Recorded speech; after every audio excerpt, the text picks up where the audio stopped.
And now, together with my panelists, we will try to have fruitful discussion concerning real usage of AI in financial market. And I'm very happy that we have speakers that are representing different sides of the market. I would like to invite once again our guest from Initio, Andreas. Hello. I would like to invite also Damian Ragan from Credit Agricole Bank, Vice President of Management Board. And Bartłomiej Nocoń, Head of Digital Banking and Payment Systems in the Polish Bank Association. Michał.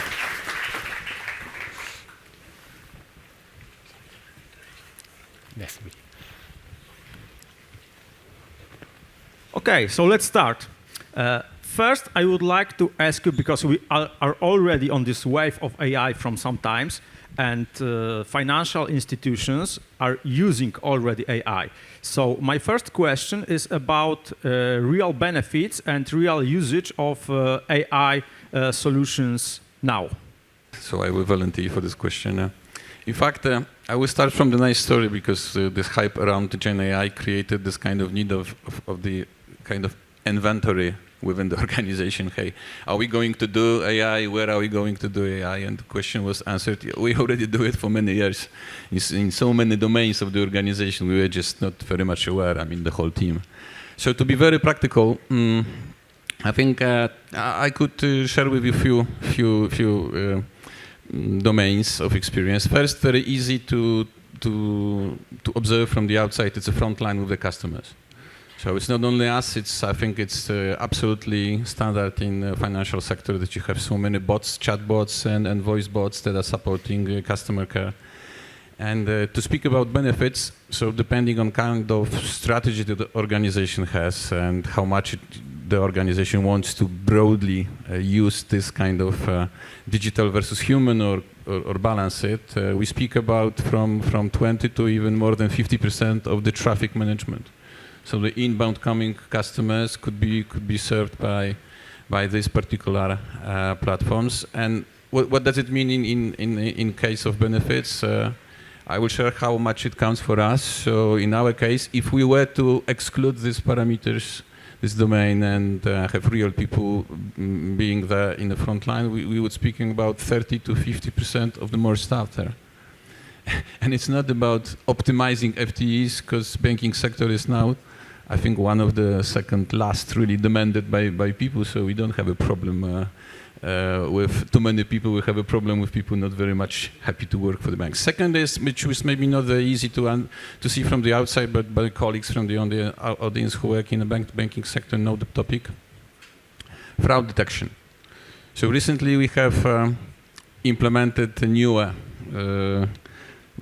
factory with fraud detection mechanisms, and if we compare the whole cash out we needed to spend to create the solution working, and when we compare it with the volume of transactions stopped from execution and not being claimed by customers that this is a false truth, actually it brought us payback after 7, 8, 9 months. So it's an extreme benefit. So CRM and the determination power of the scoring models, it's super important, because every like 0.01 percentage point of improvement, it gives millions over the year in the kind of revenues. So this is for now. And just the last sentence, when we speak about Gen AI, I think the whole sector is like moving from the POTS domain into more production usage examples, but I think we'll have opportunity to speak about it. Well, thank you for the invitation to today's meeting. I will share two general approaches and one detailed concerning Polish market. So starting from the general approach, I had the chance this year to visit two different destinations.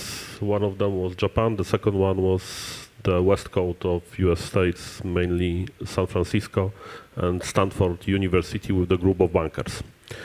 And the main observation that I can share with you is that the AI revolution is right now and everybody talks about it, more everybody's doing it. If you look at the list of 500 fortunes, which is the top well-known list of the most advanced and well-capitalized, globally known list of major companies, public listed on the major stock exchanges, 80% of them already invested into AI, machine learning, Gen AI, AI itself, 80% of them, of which majority of it belongs to two countries. One is the United States, the second one is China. And the whole investment into AI technology itself, comes directly since 2015 at least. Where is the European Union? Someone can ask. European Union is far, far away. 6% of the total investment worldwide belongs to European Union, to the 27 countries in total. So at the moment, if I look at the global picture, from the Europe point of view, we are far, far away. And this is the true picture. These are the data, these are the numbers. Someone can argue, okay, but we are doing something. Okay, let's do something, but we are far, far away from where these main countries, globally, regions, one is Asia, the second is the United States, are at the moment. This is the first general approach. The second general approach, looking at what was said a couple of minutes before during this interview in between the colleague from the law and from Ailleron. AI Act and the regulation.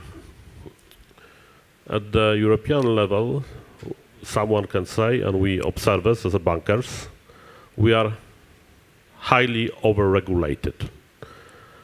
But AI Act as GDPR is something that must be implemented into the market due to its comprehensive and general approach.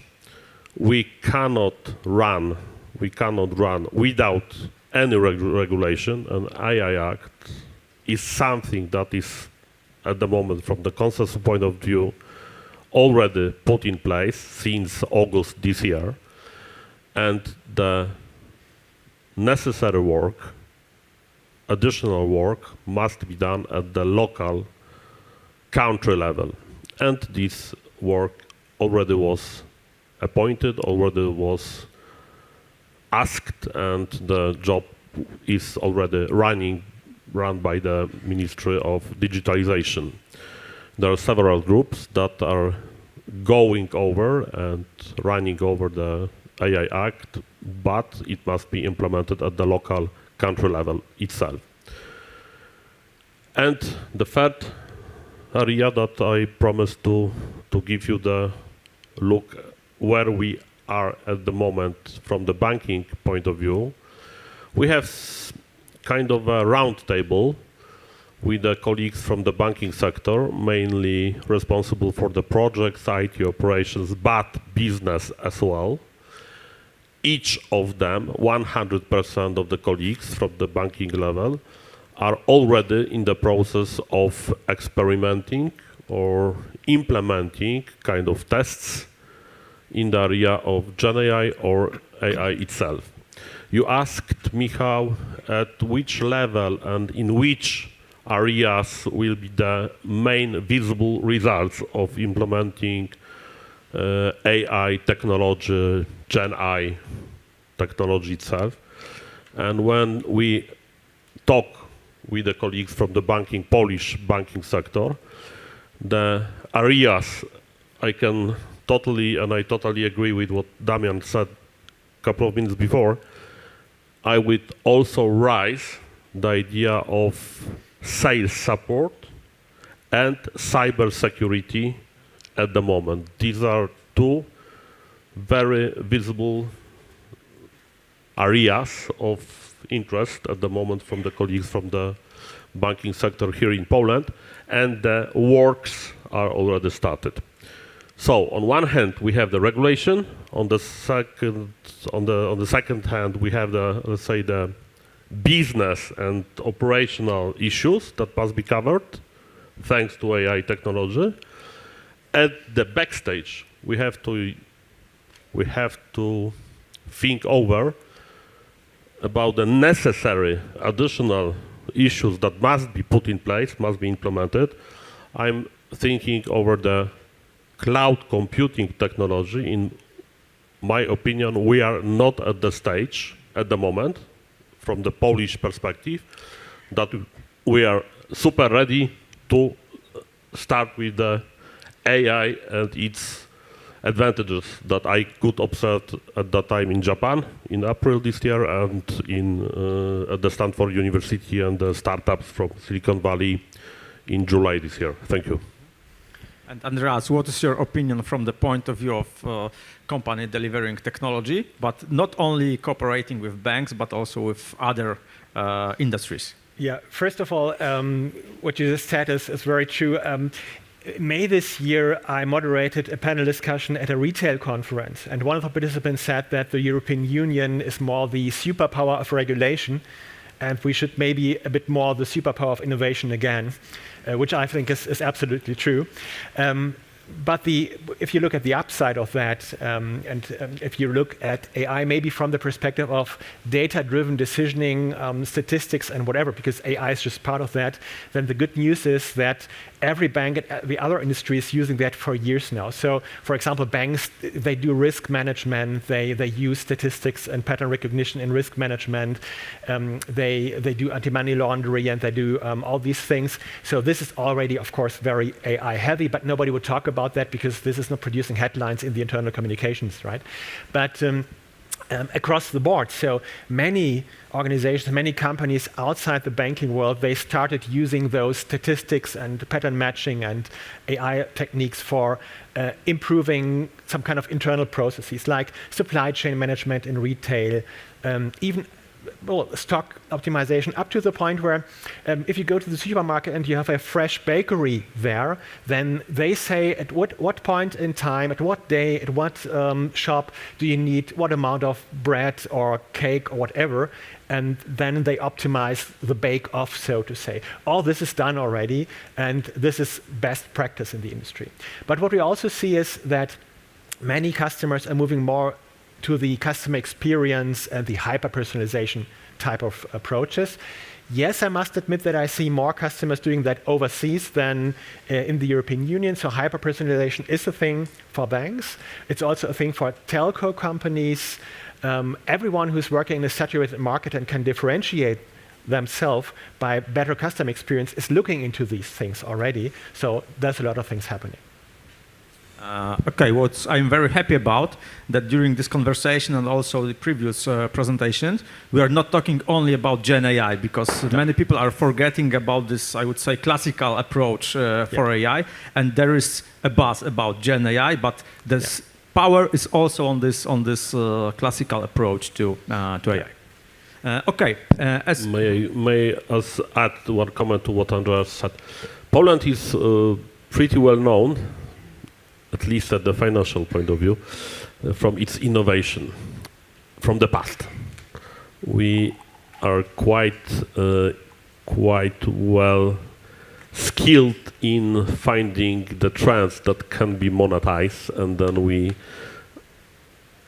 throughout the sector, sometimes together, standardize our approach, and we quite quick and in a good manner ask our customer to be close with us and try to do business with them. That was with the internet, that was with the mobile, that was the same idea with the mobile payments. So we are in front of the AI revolution, and I really believe that it also will give additional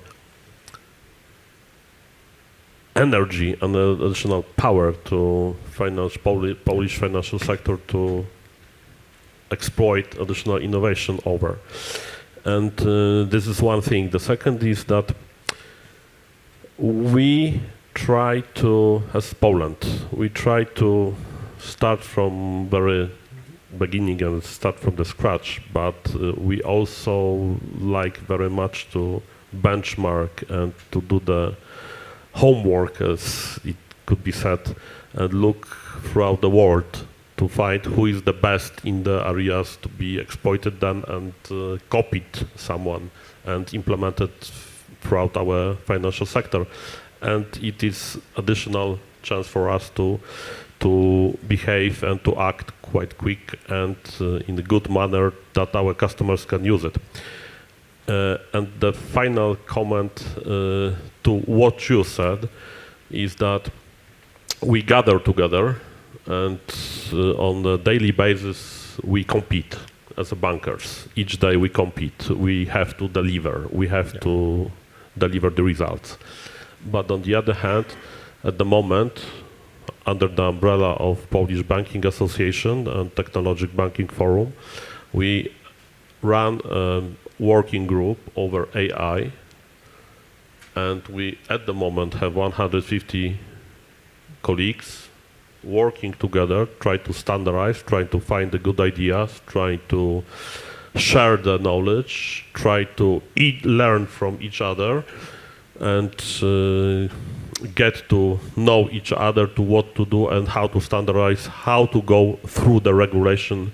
And we have the coverage over the best law companies at itself, as well as the best technology companies that are gathered under the Polish Banking Association. I also invite you to come and to join the group due to the fact that we already kicked off it couple of weeks ago, and we are running it at the moment. So please join the group as I take the chance, if I may, to tell a couple of words about it at the moment. Thank you. Okay, so it's about the current state of AI in financial sector. But what are your predictions about, let's say, next few years, how AI will be used by financial institutions? So I think I would not be very much wrong if I would say I don't know. But there are particular domains that we shall be aware of and be flexible and simply be in the front line of action to adopt. When I exchange with my IT colleagues, I see the great belief in the improvement of efficiency, of coding, of testing, creating new test scenarios, new processes, testing this even before. So I think that's a great chance here. With this comes the kind of equation that we on our side, Business Plus IT, very much believe in, is that Gen AI means the cloud.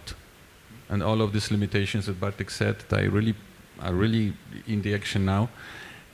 So it will go forward. I believe it will ease. Anyhow, there is a topic of okay, if we will really execute the opportunities of Gen AI in all of these domains that we can imagine in, and then we believe in, there is a topic of over-dependency.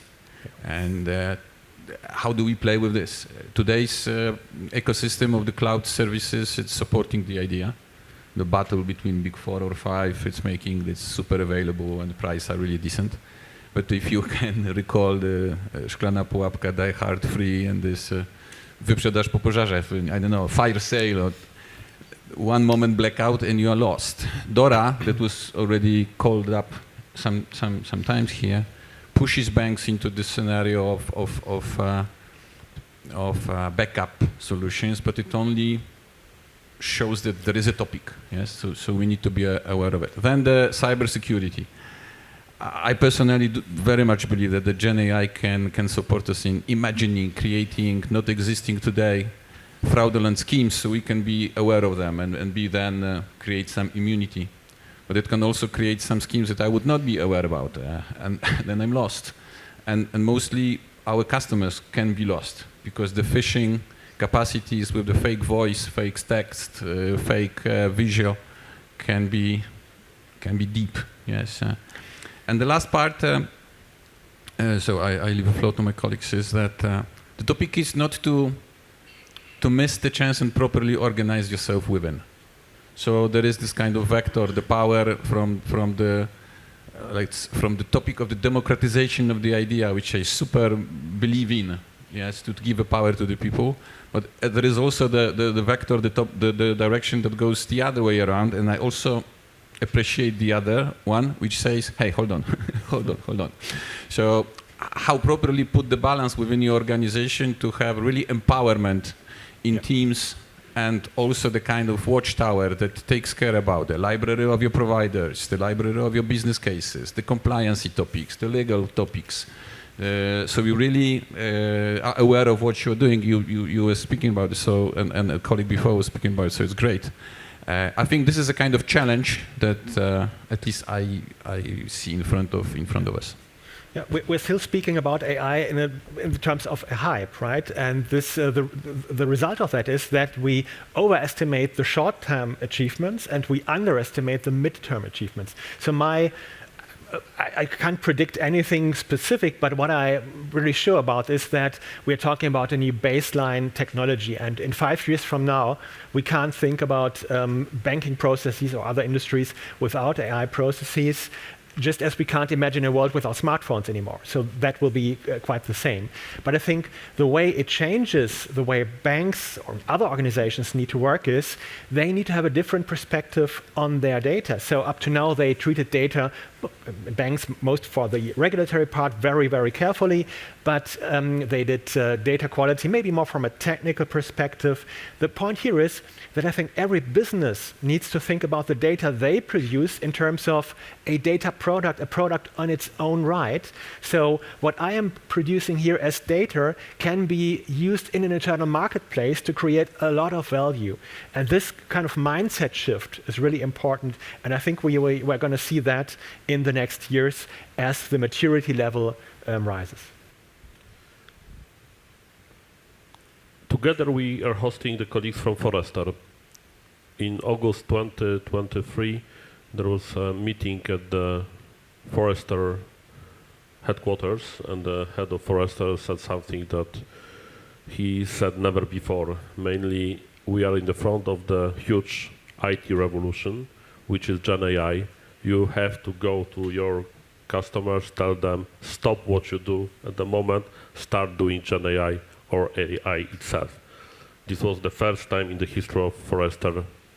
The company was started in 1983. This is the first observation. The second, I totally agree that we are in the front of the revolution, as it was the same in internet, with the internet in the late 90s, early these 20s. What I'm going to say, the history sometimes repeats. When we look at the start of the internet and the huge collapse of it, then there was the 2-3 years, maximum 5 years, that it started to interfere us totally on the whole globe. I think that the time period, we do not have this 5 years time. Probably we have something like 2 to maximum 3 years to jump into this running very fast Shinkansen, this fast moving train, which is AI at the moment. So we are not